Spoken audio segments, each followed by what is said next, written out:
प्रियो, क्या आप जानते हैं कि क्यों इतने सारे मसीही हैं लेकिन वास्तविक सच्चे विश्वासी बहुत कम हैं? दौड़ने वाले तो बहुत हैं लेकिन मुकुट पाने वाले बहुत कम। बहुत से विश्वासी हैं जो शैतान के खिलाफ मैदान में उतरते तो हैं, परंतु विजयी होकर बाहर निकलने वाले बहुत कम हैं। आशीषें पाने की, आनंदित जीवन जीने की इच्छा तो सभी को है, लेकिन अपने आत्मिक, शारीरिक, आर्थिक और अन्य सभी आशीषों को पाने के लिए मार्ग में आने वाली कठिनाइयों का सामना करने का साहस और दृढ़ संकल्प बहुत कम विश्वासियों में है। बाइबल में निर्गमन की पुस्तक में लिखा है कि मूसा के नेतृत्व में सभी इस्राएली लोग और उनके साथ अन्य लोगों का समुदाय बड़े आनंद के साथ मिस्र देश से बाहर निकला।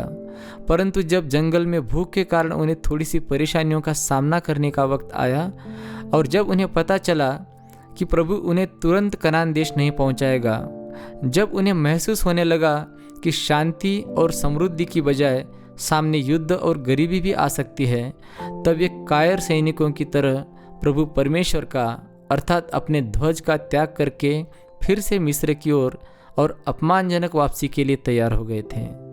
इसी प्रकार सुसमाचार को स्वीकार करके बड़े उत्साह के साथ अपने आप को प्रभु के चुने हुए लोग समझने वाले बहुत से लोग जब परीक्षा का समय आता है तब प्रभु यीशु मसीह के लिए कष्ट सहने के लिए इनकार कर देते हैं और अपने लक्ष्य से थक जाते हैं और पीछे मुड़कर सांसारिक जीवन में लौट जाते हैं। आज इस संसार में हम अपने आसपास देख सकते हैं कि कितने सारे ऐसे विश्वासी हैं जो जल्दी ही प्रभु यीशु को छोड़ देते हैं और अपने पुराने सांसारिक स्वभाव की ओर लौट जाते हैं। बाइबल के पुराने नियम में रूत की पुस्तक में लिखा है कि नाओमी की बहू ओरपा, जो अपने पति के मरने के बाद नाओमी के साथ अर्थात अपने सास के साथ कुछ देर तक तो चली, लेकिन बाद में वह अपने लोग और अपनी मूर्तों की ओर लौट गई।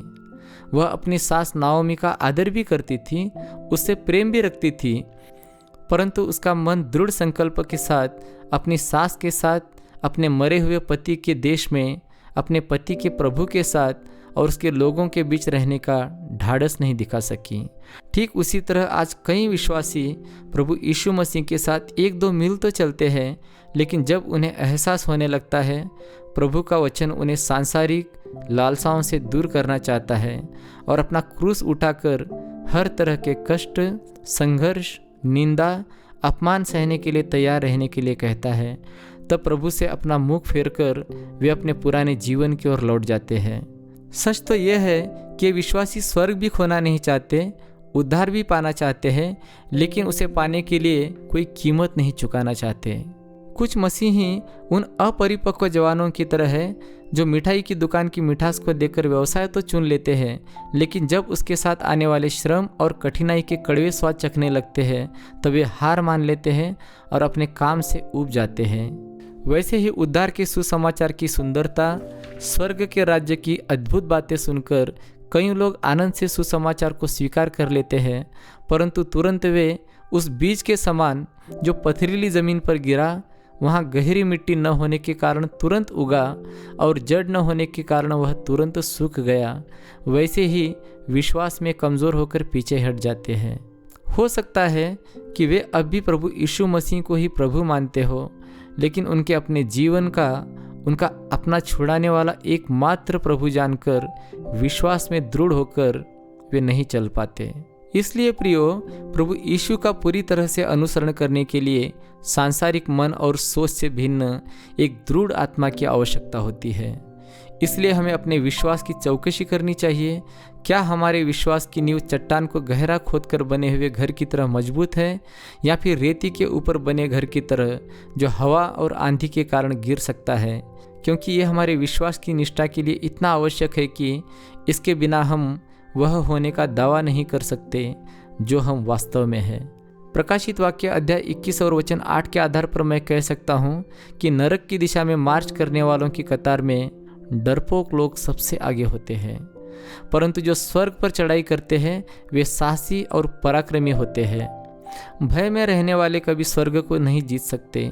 जब तक हम इस वीर प्रवृत्ति से अपने विश्वास के मापदंड को सिद्ध नहीं करते और मनुष्य और शैतान के विरोध में जाकर भी पवित्र रहने का साहस नहीं करते, तब तक हम यह नहीं कह सकते कि हम परमेश्वर की संतान हैं और हमारे भीतर प्रभु का स्वभाव है।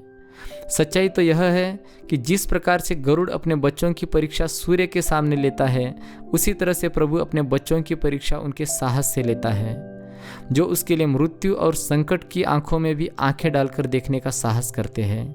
आप कल्पना कर सकते हैं कि एक ओर आत्मविश्वास से भरे हुए पापी लोगों का झुंड है और दूसरी ओर भय और निराशा में एक विश्वासी। यह कितना विपरीत दृश्य है।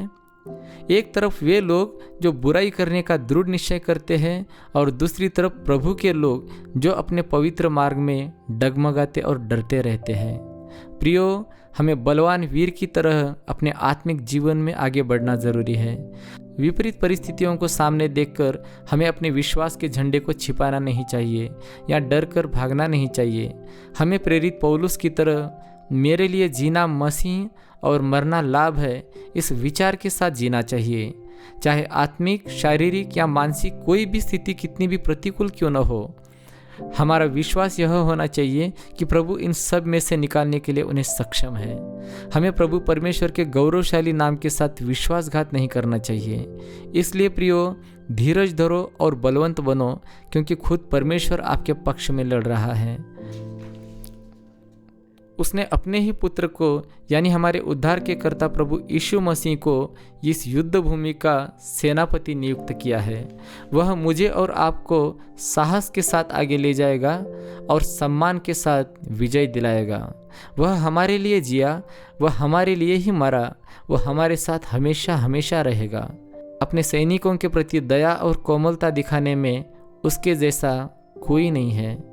कहा जाता है कि इतिहास में एक बड़े सेनापति ने अपने सैनिकों के घावों को बांधने के लिए अपने कपड़े फाड़ दिए थे, लेकिन प्रभु यीशु मसीह ने हमारे घावों को भरने के लिए अपने लहू को मरहम के रूप में बहा दिया और उन्हें बांधने के लिए अपना शरीर अर्पित कर दिया। सच्चे प्रेम, अनुग्रह और पराक्रम के मामले में उसकी तुलना किसी से नहीं की जा सकती। संकट के सामने उसने कभी पीठ नहीं दिखाई। जब सैनिकों की टुकड़ी यीशु को ढूंढते हुए गतसमनी की बाग में आई, तब नरक की नफरत और स्वर्ग का न्याय उसके खिलाफ खड़े थे। तब भी वह अपने ऊपर क्या बीतने वाला है यह पूरी तरह से जानते हुए भी आगे बढ़ा और कहा कि तुम किसे ढूंढते हो, और अपने आप को उन क्रूर सिपाहियों के स्वाधीन कर दिया। उसकी सफलता की कोई तुलना नहीं है। जिस युद्ध में उसने अपने प्राण गंवाए, उसमें भी वह हारा नहीं। वह मारा गया, वह गाड़ा गया और सामर्थ के साथ फिर से जी उठा। उसने युद्ध का मैदान जीता और विजय की लूट को अपने पुनरुत्थान के विजयी रथ में रखकर स्वर्ग लेकर गया। प्रियो, यह जान लो कि तुम महान वीरों के बीच चल रहे हो और तुम्हारा प्रत्येक साथी सैनिक जीवित परमेश्वर की संतान है। यदि विश्वास की इस यात्रा में तुम्हारे जीवन में कोई कठिनाइयाँ आती है, तब यह तुम्हारे लिए कोई अनोखी बात मत समझो, क्योंकि बिल्कुल तुम जिन परिस्थितियों का सामना कर रहे हो, वैसे ही कई विश्वासी संकटों और प्रलोभनों से जूझते हुए स्वर्ग की ओर धावा कर रहे हैं और अपना विजय प्राप्त कर रहे हैं। आप देख सकते हैं कि कई विश्वासियों ने कई हमलों और पराजयों को सहकर अपने विश्वास और धैर्य से स्वर्ग की दीवारों पर विजय प्राप्त की है। संक्षेप में कहे तो परमेश्वर और स्वर्गदूत दर्शक के रूप में आपका निरीक्षण कर रहे हैं कि आप उस परम प्रधान परमेश्वर के बच्चों की तरह कैसा व्यवहार करते हैं। आपका विश्वास पाप और शैतान के खिलाफ जो पराक्रम दिखाता है, उससे स्वर्ग में आनंद का जयघोष होता है। जब आप वीरता से प्रलोभनों को पैरों तले कुचलते हैं, संकटों पर विजय प्राप्त करते हैं और दुश्मन के हाथ से छूटी हुई भूमि को फिर से प्राप्त करते हैं, तब आपका प्रिय उद्धारक, आपका छुड़ाने वाला आपकी सहायता के लिए सदैव तत्पर रहता है। आपकी हर एक लड़ाई में आपके प्रेम और उत्साह का प्रमाण देखकर उसका हृदय आनंद से भर जाता है। पृथ्वी पर उसके युद्ध में आपकी वफादार सेवा को वह कभी नहीं भूलेगा। इस पृथ्वी पर उसके युद्ध में आपकी वफादार सेवा को वह कभी नहीं भूलेगा। और जब आप इस युद्ध को समाप्त करके बाहर आएंगे, तो वह आपको उसी आनंद के साथ स्वीकार करेगा जिस आनंद के साथ पिता ने स्वर्ग में उसका स्वागत किया था। प्रभु आपको आशीष दे। आमीन।